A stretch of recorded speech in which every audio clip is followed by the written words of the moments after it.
Hi, everybody, and welcome to the Billion Dollar Banker podcast. I'm your host, Nicole Perrone, and today I have with me the one and only Tammy O'Scanlon. Good morning, Nicole. So nice to be here. Thank you so much for having me. Thank you for joining us. We're very excited to have Tammy here. It took a lot of convincing. I feel like I've just been convincing you to do things for like years now. Thank you for always coming through, finally, and we're always here together at some point. Absolutely, absolutely. So, guys, for those of you that don't know, Tammy O'Scanlon is a mortgage industry leader, top producer, and is now with Cross Country Mortgage after a very long career in this business. I'll let her tell you a little bit about her story and how she got to this table today. I'm so excited to have you here and to let other people learn more about who you are. Thank you so much, Nicole. So, Tam, tell me about your journey in the mortgage industry. How did it start? So it started back in the late 1980s, trying to figure out what I wanted to be when I grow up, and happened to have a very good friend who had a sister in the mortgage business. And we started talking about it, and I was very inquisitive and curious about what she did. And at the time, she was a mortgage processor, and she started telling me about it. And I said, I'm going to get a job doing that. Yeah. So that's when I started combing through the classified ads that no longer exist in the newspaper anymore. So that's how far back it was. And I found a job opportunity. And I went on the interview, and I got the job as a mortgage processor. So it was a great learning experience. You know, I had been working on a degree in business, so it kind of flowed through that whole business, aspect of where I wanted to go with my career. Yeah. And I loved it. I loved dealing with people. I loved the challenge of the business. So that's where I all got started. That's awesome. Yeah. That's a great story. Yeah. And to think of, so our journey together came way after, but I'm excited for people to hear about, not just how it started, but how it went after that, and kind of your trajectory in the business to where you are today. It's been an amazing journey. So can you tell us about what came after processing for you? Absolutely. So after being a processor for 5 years, and most of my loans were getting approved first time in, I said to myself, you know what? I want to take my career to the next level. And I became a loan. I had expressed to the sales manager at the time who I was processing for that I wanted to become a loan officer. And he mentioned it to the vice president, Joe Albowitz, at the time. And they called me into his office and said, I understand you want to be a loan officer. And I said, awesome. Yeah. I said, but I have one concern. I'm going from a salary position to a 100% commission position. I was in my mid-20s, and I said, I'm a little nervous about that. I said, but if you could guarantee me that if it doesn't work out for me, I can have my job back, I'll do it. And he gave me that little bit of security blanket that I needed to be able to jump headfirst in it. And I got to tell you, I didn't have sales experience, okay? But I knew the business like the back of my hand, and I could talk the talk, and anybody could throw a question at me. And back then, we didn't have so many guideline changes. Yeah. I was a walking encyclopedia when it came to the mortgage business. Now, not so much, as guidelines change like almost every week. But back then, I could talk the talk. So it made it a lot easier having all that background. I knew how to structure files. I knew the underwriting guidelines. So it just became really a great career for me, and a very rewarding one. There's nothing like, going to a closing table with a client and just seeing the joy on people's faces, and knowing I was a part of helping them obtain that dream of home ownership. It's just been a very rewarding career for me. I love that. Do you go to all your closings? I try to. Yeah, that's sometimes amazing. It gets challenging, but I try to go to every closing. I mean, clearly the ones out of state, I can't always make. But yeah, I try to go to every closing, and I'll tell you why. Most of my clients I do business with over the phone, and I never have the opportunity to meet them. So the closing is the only time I get to meet them. But not only that, I want to be there as a support mechanism for my clients. I love to be there and say, listen, if you have any questions, I'm your go-to person. I'm right here. I've got your back. I love that. That's great. Yeah, because you hear a lot of times, probably agents, if you're listening, they don't see that a lot from the mortgage side of the business. So they're always surprised, like, oh, you're here, right? Like, I know. I was just at one the other day, and that's the response I got. The actual listing agent came as well, which you usually don't see. But he was there, and he goes, "Oh, you're the mortgage person." I said, "Yes, that's me." He's like, "Great job." You guys do exist. You do come exactly. Here. That I want to ask you a question, little off our agenda, because you hit on it, and I think it's an important one. When you made the transition from salary to commission, and there's a lot of people out there today that never get off salary, right? They just stay there forever. And it's funny because we have conversations all the time about scaling business, right? Right. And sometimes it's hard to scale business because, we don't have, $100,000 to give to this person, $100,000 to give to that person. But, the ability to bring people on and now have somebody else kind of take that leap of faith, right? And join your team or join our team to be commission only. Right. What would you say to someone out there today that was presented with an opportunity to get into sales and to be commission only? And what would your words of advice be? So here's the reason I did it, is because I'm in control of my future, right? So I was processing loans. I was one of the top processors, but this was my income and that's as far as it went. And I said, you know what? I'm better than this.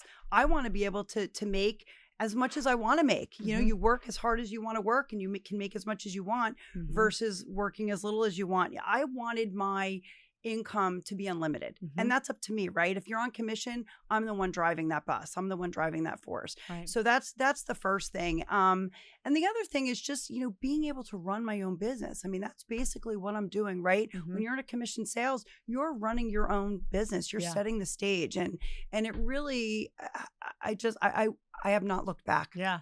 And you had that, sometimes a salary is almost like a false sense of security to some extent. It's really not like, especially in the mortgage industry, we know what happens to a lot of people, salaried managers, support staff included, is that, the business gets busy, we hire a bunch of you, and then the business gets slow and we let a bunch of you go. And it's a shame because if more people could kind of take that leap into this space, which I'm sure you've never looked back. And I've never looked back. And I want to be in control of my own destiny. Right. And that's, I can go work wherever I want to work, right? And I can work as hard as I want to work, and that's going to determine my income. So I like being able to drive my own bus. Well, I love hearing that story. And so for those of you out there that are in that space, I think it's motivational. We're going to hear more about Tammy's success in the business and all she has achieved, because it's truly, it's remarkable. You might still be making that 3% increase in salary per year.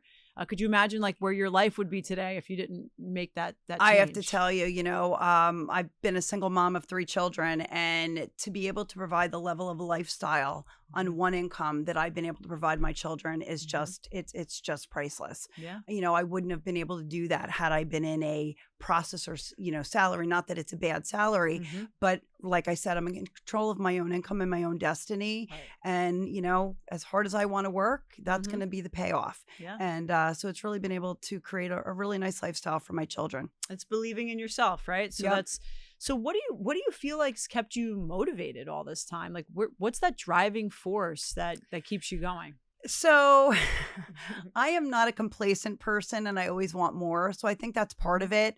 I always have the fire in the belly, and, if my goal is, X, Y, Z, and I hit it, it's not enough. I want to do more. So I'm always wanting to grow, personally and professionally. And I'm going to say my children as well. My children have always been the driving force. I always wanted to provide a great lifestyle for them. And in addition, it's just the rewards I get from doing what I do every day. Right. It's helping consumers, again, obtain the dream of home ownership. And that's a priceless feeling. Yeah, no, it is. I love that because everybody has that thing that like intrinsically motivates them in their life. And we were talking about women in business and, as a single mom in business, like I'm sure you got so much flexibility from being able to be in sales and kind of determine your schedule.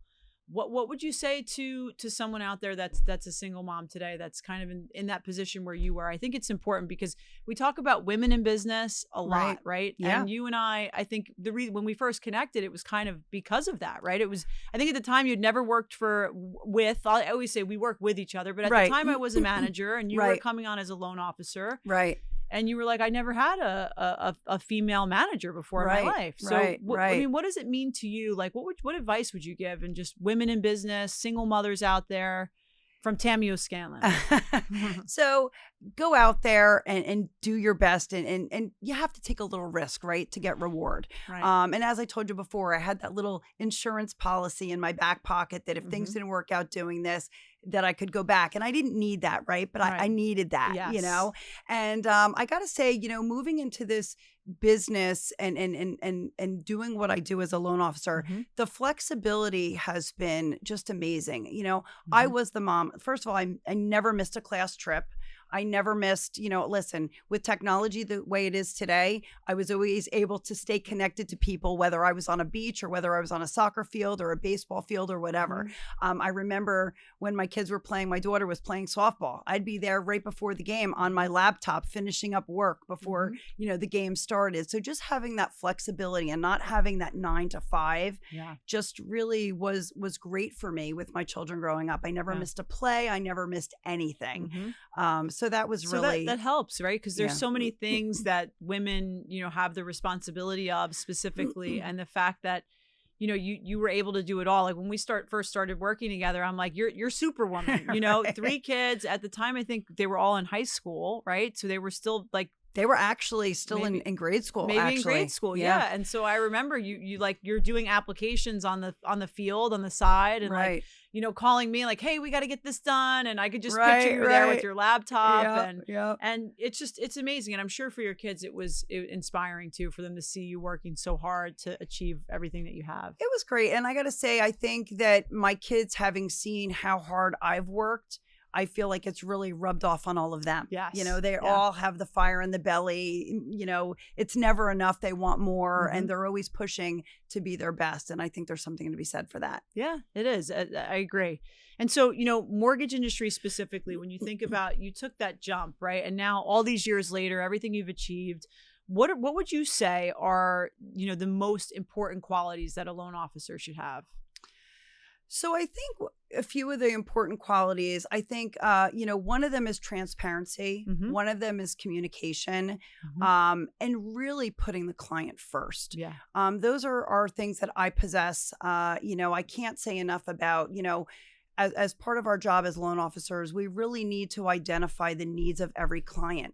It's not a one size fits all. Absolutely. Every client is different. And I have to say that, when I meet a client, and a lot of times, like I said, it's by phone, and I do require we have a conversation. I mean, a lot of people today, it's, we want to do by text, we want to do by email, which is absolutely fine. Right. But I find it to be crucial that we actually have that one-on-one conversation. I need to understand, what their needs are, so that I can best solution and provide options to meet their financial needs.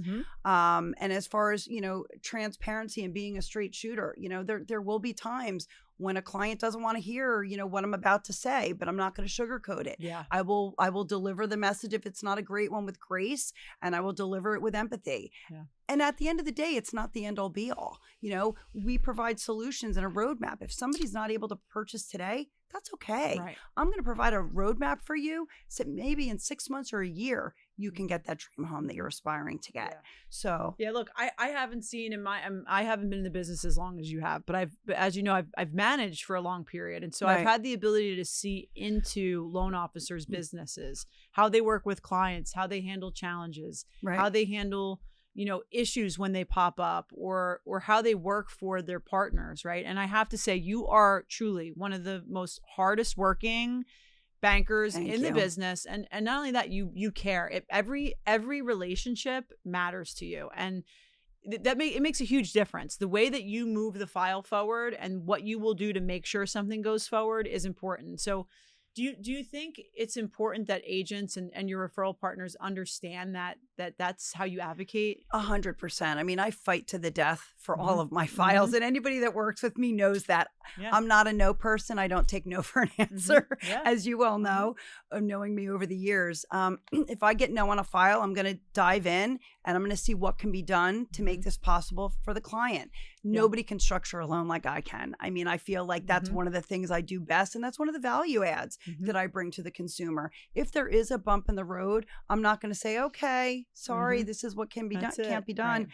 I'm going to actually dive in and figure out a way, if there is one at all possible, to make it happen for the consumer. And like I said, we may need to restructure things, and they might need to bring a little bit more money, or they might need to pay something off, but I'm going to find that solution so that we can get the client to the closing table. And obviously that's one of the things that sets you apart from other loan officers. But is there anything else that you would add that you think like, hey, here's why I work with Tammy O'Scanlon? I'm going to say, number one, it's my honesty. And I think it's also, building trust with the client. That's one of the things I do. And, one of the value adds that I bring to the table is I educate the consumer. Every consumer gets educated from start to finish. I update them throughout the process. They never feel like they're on an island by themselves. Right. I'm always accessible, like to a ridiculous point. You know, there's times when people call me at 9, 10 o'clock at night. And yes, I pick up my phone. Yeah. Well, I remember, I think you hadn't taken a vacation in like 14 years where you unplugged until we started working together. I'm like, Tammy, I promise I will answer every call. I will help every client. Right. I will call you if it's very urgent, but like, let me handle it. Go take your break. And you were like, you know what? That was amazing, right? And that was the first time I'd ever let go, because I've always taken my work on vacation with me. It's like, and so a funny part is when I had my children, clearly I was in sales as a loan officer, and literally I worked up until the day I delivered my first son, to the point where the company was like, drop your laptop off, you're a liability to us. You know, I never stop. But yeah, you taught me to take some downtime. Yeah. Well, but that's again, part of the process, right? Yeah. You know, I think, and I think you do that more often now, right? Like you take that time. I try, for you. But I'm never completely disconnected. Yeah. and you love what you do. We both do. And I think love when it. you really do, it's like, you know, it's a part of what you do. It's a part of who you become, and to some extent, exactly. right? Is like, I want to get on the computer in the morning and respond to a couple people and just check in on things at night. And like, I could rest in between. You know, I think we're built to just keep going. That, and I also feel like, you know, there's this, I feel like I can't leave my clients on an island. I don't want them to feel abandoned by me. And even if it's a couple of days, I want them to know if there's an issue, you can pick up that phone and call me. I mean, that's one of the biggest things. This is a very nerve-wracking experience for a lot of people, you know, especially for first-time home buyers. They've never done this before. Right. And I just always like to let my clients know and give them that comfort level that I'm there to help them no matter what, and that I'm always accessible. That's important. People don't want to wait hours or days for a response. Yeah.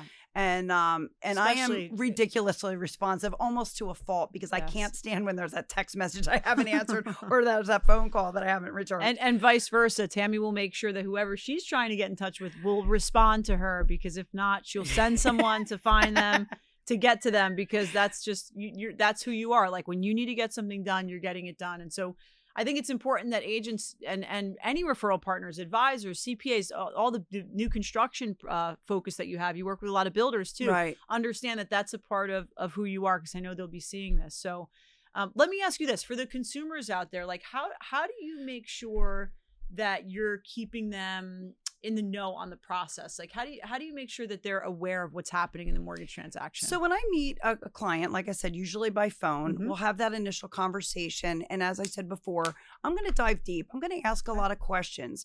But in addition to that, I'm going to educate them on the process. I'm going to educate them on programs, products, special incentives they may be eligible for. But not only that, you know, what's your payment going to be? You know, I have a lot of clients that come to me and say, you know, I want to buy $1 million house, or I want to buy a $500,000 house, and or what's, you know, the max payment, you know, I qualify for. So my question is, what payment are you comfortable with? Like I could probably qualify you higher than what you even want, but the most important thing for me, for you, is that you're comfortable with payment. And that's one of the things I drive home, because, you know, they probably can qualify for more. So really it's educating them on payments. You know, what price range does that translate to? How much money is that going to be out of your pocket? So my job is to basically tailor the financing to meet every client's individual needs. And that personalized service that I give is unmatched. Yeah, I would agree. I think I like that you started with saying that, like, the thing that separates you is honesty and care, right? Like that integrity transcends throughout the whole process. And I could feel that from you. I'm sure your customers can. So, you know, one of the things I was going to ask you is, you know, we talked about the customer process, but how about, you know, personalizing the mortgage experience throughout, like once it starts, right? Once the loan is going to go through the process, like what does it feel like for a consumer after that? This is my first home. You've pre-approved me. I found a home. Now what? Right. So usually I'll set the stage and we'll go through their options. We'll get their rate locked in if they wish. But then I tell them, I set proper expectations of the process. Who's going to be reaching out to them next? You know, we have great processing alignment here at Cross Country Mortgage. I have our own dedicated processor. So I can right out of the gate let them know the key people that will be reaching out to them, letting them know when they can expect their closing disclosure, you know, when they're going to know how much money officially they're going to need to come up with. So I think keeping them advised of the process. But the other thing I do, which I feel is important, everybody likes to communicate differently. Everybody does business differently. Yep. And one of the things that I always ask my customers, how do you want to be communicated? And I ask my referral partners this too, because I like to keep everybody apprised in the transaction of what's going on. My clients, unless they have questions, will hear from me. Number one, if there's an issue, they're going to hear right away. There's never all of a sudden there's an issue 60 days down the road. They're going to hear up front, as well as my referral partners. But, you know, one of the key things is, you know, they're going to know, you know, okay, Tammy, I prefer to communicate by text. Okay, you're approved. I'll text you. You know, some people want that phone call. Some people just prefer the email. So I'm constantly in contact with my customers throughout the process, just so they know I'm here. They're not by themselves. And if they have a question, and that's another thing, I'm very big at driving home to my customers. This is my forte. This is new to you. You know, like, so I always tell them, no question is a stupid question. Contact me anytime. I'm always here. Even if you have to ask the same question again, because maybe it didn't resonate the first time, I'm always here to answer those questions. So it's really educating. I mean, education is huge in what we do. We have to educate our customers. They need to understand the process. And I think that setting those expectations up front and really asking them the way they want to work just makes it a smoother and seamless transaction for them. Yeah, I love that. I think that's, you know, the care that you have with your clients. And you say a couple times, like, I don't want anyone to feel abandoned. It makes me think, when you say that like you want to make sure that they know you're always there, and that you really want to understand, like, how do they want to work, how do they want to experience this transaction. So it's important. So there's might be some people out there that have never bought a home, never refinanced a mortgage, and they might say, like, wow, I want to work with someone like her, because that makes me feel more comfortable. You know, I met with a client this week that, you know, was like, can I come meet you? Because they just didn't want to do this online process. They didn't scan, they didn't email. And I literally sat there and I showed her how to, like, start a Gmail account. I showed her how to take a picture and email it, because, you know, you feel bad. People don't know how to do some of this stuff. So it's kind of like teaching your clients, like, how to communicate with you too, how to understand the process. That's important. But so now, after all these years, you know, you've been so successful. You have so many great relationships here. You're always learning and growing. And I think that's, like, you and I really, like, have a strong connection, because we're always thinking of ways to do those things, right? A while ago, it was developing your builder business, right? Where we kind of started on a strategy there. And can you tell us about how you kind of went from, I mean, you always did new construction business. I've always done new construction. I've always done, you know, your realtor business. I mean, my referral partners primarily throughout my career have been, you know, realtors, builders, financial advisors, attorneys, you know, wealth advisors. But you started to focus on it more specifically, right? Like at some point. So tell us about, like, how did you, when you look at your business and say, okay, I need to do something different. I need to evolve. I want to grow. Like, what is it that you do? How do you sit down and come to terms with that and move in another direction? Because I think that's one of the biggest things about your success. So I'm very much a people person. And so I'm more of a face-to-face, hit the ground running. So when I decide I want to do something, I pound pavement. Yeah. That's what I've always done. And, you know, from the very beginning in my career, you know, way back in the day when I started, there were tons of realtors in the real estate offices. Not so much today, because they can work remote due to technology. I mean, when I started, there were no cell phones, there were no computers. We had a pager. Yeah. That's what we had. To get to a payphone and make a phone call. And that's how I built my business, pounding pavement. And the funny thing was, I used to go into offices, and I was young, you know, people were probably like, oh yeah, we're not going to give her a loan, she's young. But I knew what I was talking about. The minute I started opening my mouth, they're like, okay, she knows what she's talking about. But I have to say, you know, same holds true then that holds true now. When I want to make relationships, I pound pavement. I meet people face to face. I attend a lot of networking events. I love networking events. I love to meet people face to face. And that's really, you know, it's really about getting to know people, right? We work with people we like, and we work with like-minded people. And that I see a lot of in developing my business. I want to meet people that think like I think, that have the fire in the belly like I have, that want to grow. Yeah. And that's really how I've developed relationships in other areas, you know, builders and wealth advisors. Like, where do I go? Okay, so I want to build my builder business, or I'll go to builder networking events, or I'll show up at builder sites. I'll meet the sales agent, and listen, you're not going to get a deal the first time, and maybe you won't get a deal for a year, but it's building relationships, it's building rapport. But you're always leading from the difference between top producers in business is they're always leading from the front on what needs to happen next, right? Right. That it's commensurately what you see. Like if some top producers are too heavy refi, they're like, okay, I got to do purchase, and the most top producers lead the way in purchase. They lead the way in referral business, right? So I'm going to tell you, I'm primarily a purchase producer. Now, I do get a lot of repeat business, and clearly I love when my clients come back to me to refi. But in any environment, I always stay purchase focused. And not only do I stay purchase focused, but I stay diversified in my lending. I'm not just a jumbo lender. I'm not just a first-time home buyer. I do it all. You do it all. And I want to hear about that because you made a big career change recently. But first, tell me this. Your biggest year in the business, how much did you fund?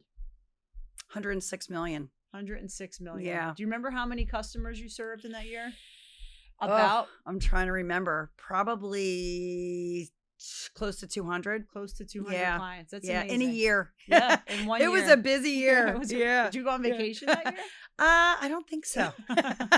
That's awesome. I was doing mortgages in my sleep that year. That's it. Well, you know what? I appreciate understanding this. You got up to the point where you scaled your business to having 2 full-time support loan officer assistants, a junior, and then recently you made a big career transition. So tell me about that. I did. So the majority of my career, I worked for a bank. You know, I mean, when I first started out, I worked for a bank, but then switched over to a mortgage company, a correspondent lender. And then I went back to banking. So I was actually with Wells Fargo most recently for 22 years. Wow. And then, you know, listen, we all know there was a lot of shift in the market. A lot of banks pulled back on lending. And I really had to have a come to Jesus with myself and say, you know what? I sat back and I said, you know what? I'm not the best referral partner for my referral sources. In the challenging market that we've been in, I needed to be in a place where I didn't have to turn away any buyer. I could do a loan for anybody. And that's when you introduced me to Cross Country Mortgage, which I'm very grateful. I'm very excited to be part of this company. It's going on a year now. And I have to tell you, it has just opened up the gamut. There is very few buyers I ever have to turn away. We do everything. And it's just been very refreshing. And I got to tell you, my real referral partners have embraced it because they're like, wow, you do this? Like I'm coming out to them with programs they didn't even know existed. They're like, wait a minute, this could happen. Well, by the way, back to leading from the front, right? As a top producer and a top performer, you made a decision that a lot of people haven't yet made in this business, or you made the decision ahead of a lot of people, right? I still think there's a lot of people from the bank side that are going to make a decision to come. They're afraid to make the difference. It's about being comfortable, right? Could you go back to a bank if you wanted to tomorrow? Just like you could go back to that processing position? Absolutely. But why would I look back? I have way more now in terms of opportunities and clients I can serve. And listen, I'm here to serve every client I possibly can.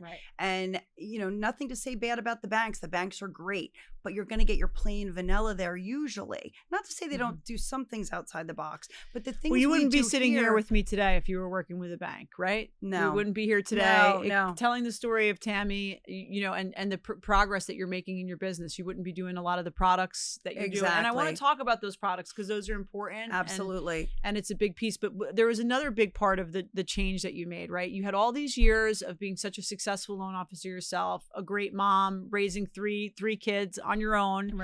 And then you transitioned into a leadership role. So tell us about Tammy and why did you make that decision to change into leadership? You know what? I love the business and I love working with my peers, and I really want, again, I'm a person that likes to grow. I wanted to take my career to the next level, and I wanted to grow a team, and I want to help people be as successful as I am.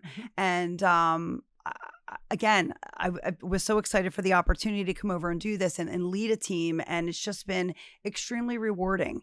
And, as a leader, you have to have a vision, and you have to have empathy, for your team and really show your team the why. Why are we doing what we're doing? And we've always got to put the customer first. And, to be able to bring on some great team members and really show them. I mean, I'm talking and recruiting a lot of people from banks, and it's a whole nother refreshing world out here of product that a lot of them don't even know exist. So what, and I want to hear what you have to say about your team and your leadership style. I really want to learn about that, but talk to the banker out there that's scared to make a move to this side of the business. What would you say to them? The banker out there is you have to dip your toe into the pond. You have to just take a leap of faith. I did it. And like I said, I do have a little bit of risk factor, but I'm not a huge risk taker. I'm very conservative in the way I run my business, my family, my finances, very conservatively. Right. However, there is a whole nother world out there. When you think about the first-time homebuyer programs that we have and the down payment assistance programs that we can offer. Not all banks have what we have here at Cross Country Mortgage. Your self-employed buyer. When I worked for a bank and a self-employed buyer came to me with their tax returns and they wrote off everything under the sun, I'd have to say, I'm sorry, Mr. Customer, I can't do a loan for you. Right. But here at Cross Country, we have alternative options. We have 1099 programs, bank statement programs. For investors, we have debt service loans, DSCR, where we qualify on the rent rolls that the property brings in. So there's a whole other world. And I really feel like the loan officer that is staying at a bank should really consider taking a step out. And again, not that banks are horrible, because they're not, but there's so much more opportunity to serve more of the American public than at a bank. And by the way, that's statistically proven too, that if you look at where the majority of the overall mortgage business is, number one, it's in the conventional and government space. That's where the biggest piece of the pie is, if we were looking at a pie. Right. And also it's with the correspondent and the broker lenders that are out there. It's not with the banks. So exactly, the overwhelming majority of mortgage business is done here on this side of the fence. I always use this analogy, like if you were going to sell phones, would you sell a BlackBerry or would you sell an iPhone, right? Like, because if everybody has an iPhone, you probably want to go sell that. But there are the people that say, you know what, if there's not a lot of people out there selling BlackBerries, so I want to sell what not everyone's selling. Right. And so I think that's kind of like the bank mentality a little bit, but you're on the front lines of change, and maybe you might not take a lot of risk, but you've taken a couple calculated risks in your life. One, it reminds me of your move from processing to sales. That was a big change. That was a big change. And so was this big change from going from the bank side of the business to the correspondent side of the business. Outside of the products, though, we flew to Cleveland, Ohio. Yes. We met with all of the leadership team out there. You've met with the CEO of this company. You've been hanging out at a Yankees game with him. Yes, that was great. Yeah. What else made you want to make the move and made you feel like, man, I have to do this? When I went to the corporate headquarters and I met the team and I saw the structure, and not only the structure of the company, they're a very client first minded company, which I think is so important, but it's the resources, it's the support. And one of the biggest things is that they want to continue to grow. And with this company here at Cross Country, they're ahead of the curve. Whenever there's, something's changing in the market, we're ahead of the curve with the product so that we can serve the consumer. And to me, where I had come from in the past, I was limited from a growth perspective because at that point in time, because of the market shift, banks were pulling back a little bit. They were more wanting to not grow as big, wanting to pull back a little. And that's not the same. Here at Cross Country, we want to grow. We want to grow bigger and better. We're the number one correspondent lender in the country. And there's something to be said for that. It's our processes. It's the way we support our team. It's the camaraderie. But most importantly, it's the way we serve our customer. Yeah, it's interesting. It's so true because for me, it was, publicly traded company versus private, I think is a big difference. We spoke about that before you came, that, when you're with nothing against a publicly traded company, but their main focus and their main priority is really their shareholders. They could maybe say it's their customers, but at the end of the day, the shareholders are really the biggest driver of the decisions that they make. Right. They also have several different lines of business, most of the publicly traded companies, right? Very true. So they have investment advisory, commercial lending. They have credit cards and merchant services and banking and depository relationships. So there are all these different things where they say, you know what, where's the best place for us to focus our energy? Where are we getting the biggest return on investment, and what matters the most? We're here. We work for a mortgage company, right? That's all we do. We're everything mortgage. Yeah. And can't you feel that though? Yeah. I feel that. I feel that in the way that we think about files and the speed that we move. Absolutely. I really do. And you know what it is? The quality of the people too. Yeah. We're all like-minded people that work for this company, and we're all, a group of top producers, and we all want to grow bigger and better. And just to be in that culture. No, there's not a lot of layers. It's you, then one above you, and then the CEO, pretty much. And me having been able to hang out at the Yankee game with the CEO of the company, I mean, that was pretty cool. Who happens to be very cool. He is very cool. The coolest CEO out there. The best. I will put our CEO, his coolness factor, up against any other CEO. 100%. You're gonna have to tag him on this. Because exactly. It's the truth. It's He's like great. When you look, cultures comes from the top, 100%. Right? And so everything you feel in a company is driven from the top. And one of the things that was hard where we were before, with all the love in the world, was the amount of leadership changes. And sometimes that change keeps shifting the culture and shifting the culture. And you're trying to fight the new by holding on to the old. And we know if we want to really progress and move on, we can't do that, right? We just have to embrace a new way, and if it's not there, we got to find it. And, and I think we've done that, and I'm excited we're doing it together. And you're a phenomenal leader, Tammy. I knew that when you came here, people were going to look to you and say, like, not only is she doing it and has she done it here, but now she's doing it there, and that's inspiring for people. So you're leading from the front. So, what do you think as far as products and programs? Are there any, specifically that you think are big standouts that you want to talk about today here? So I'm going to go back to the first-time homebuyer programs where we can give down payment assistance money to borrowers if they meet certain income restrictions. Okay.